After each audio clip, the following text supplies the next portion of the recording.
अस्सलाम वालेकुम एवरीवन, मैं नबीन फ्लोरा। क्या आप जानते हो एक ऐसे शेफ जो इस्लाम से बेहद नफरत करता था, जिसने इस्लाम और इस्लाम के मानने वालों को खत्म करने का इरादा कर लिया था, जिसने एक वक्त पर पहुंचकर हमारे नबी सल्लल्लाहु अलैहि वसल्लम को नुकसान पहुंचाने की कोशिश करी थी और वक्त ने उसे कुछ ऐसा पलटा कि वो इस्लाम का दूसरा खलीफा बन गया। अब तक के तो आप लोग जान गए होंगे मैं किसकी बात कर रही हूँ। जी बिल्कुल, हजरत उमर इब्न खत्ताब। हजरत उमर मक्का में पैदा हुए। आपकी स्ट्रॉन्ग पर्सनैलिटी और बेहतरीन लीडरशिप की वजह से आप मशहूर थे। आपके इस्लाम कबूल करने के बाद आपकी जिंदगी बदलने लगी। वो कहते हैं ना, अल्लाह जिसे चाहे हिदायत दे दे। आपकी जिंदगी में सब कुछ सही चल रहा था, मगर यहाँ आके कहानी ने यू टर्न ले लिया। आपने पूरी प्लानिंग कर ली थी हमारे नबी सल्लल्लाहु अलैहि वसल्लम को नुकसान पहुँचाने की, बल्कि उनका कत्ल करने की, मगर वक्त तो कुछ और ही मंजूर था। आपकी सगी बहन और उनके शौहर ने इस्लाम को कबूल कर लिया। उस वजह से आपने उन दोनों को भी मारने के लिए उनके घर दोस्तों जैसे ही उन्होंने घर में कदम रखा, उनकी आंखें खुली की खुली रह गई। उनकी बहन कुरान पाक पढ़ रही थी। गुस्से में आके आपने अपनी बहन के सिर पर मारा, जिस वजह से खून निकलने लगा। बदला लेने के बजाय उन्होंने आपको कुरान पाक पकड़ा लिया।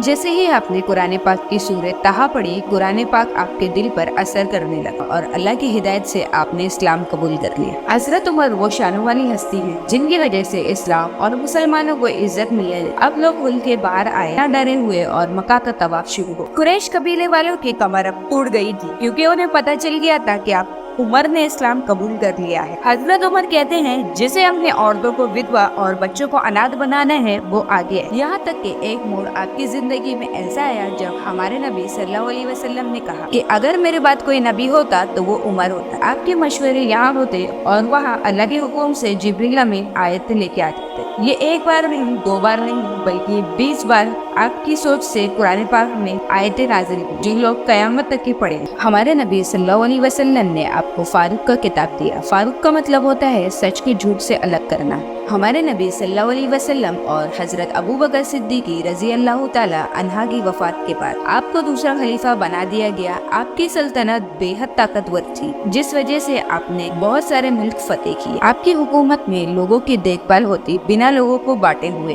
दोस्तों, यहाँ बात खत्म नहीं होती है, यही से इस्लाम ने एक नया मोड़ लिया। हजरत उमर हमेशा आगे की सोच रखते थे, जिस वजह से इस्लाम तेजी से फैल रहा था। Iraq, Iran, Armenia, Syria, Jordan, Palestine जैसे कई मुल्क हजरत उमर ने फतेह किए थे और दुनिया भर में इस्लाम तेजी से फैल रहा। आपकी हुकूमत से लोग बेखौफ हो गए। अब उन्हें पता चल गया था कि कोई हमारा रखवाला है। आप अक्सर मदीने की गलियों में रातों में घूमते थे। एक रात आपको अचानक से कुछ आवाज आई। आवाज सुनते ही आपके ध्यान उस आवाज की तरफ गया। जब आपने गौर से सुना तो एक माँ अपने बच्चे से कहती है, डरो मत, हमारे खलीफा खुद हमारी हिफाजत के लिए घूम रहे हैं। ये बात सुनते ही आप चुपचाप वहाँ से चले गए, बिना उन्हें डिस्टर्ब करे। आपकी जिंदगी लोगों के लिए मिसाल है कि कैसे आपने जिम्मेदारी और इंसानियत को बैलेंस किया और हुकूमत को एक नया नाम दे दिया। वैसे क्या आपने कभी सोचा है कि हजरत उमर की हुकूमत आज के दौर में होती तो क्या होता? क्या लोगों को अलग अलग बांटा जाता? क्या उनमें भेदभाव किया जाता? क्या लोग अपने ओहदे का गलत फायदा उठाते? नहीं, बिल्कुल नहीं। ये कौम कुछ और ही होता। ऐसे ही नहीं, हमारे नबी सल्लल्लाहु अलैहि वसल्लम ने आपकी शान में कहा था,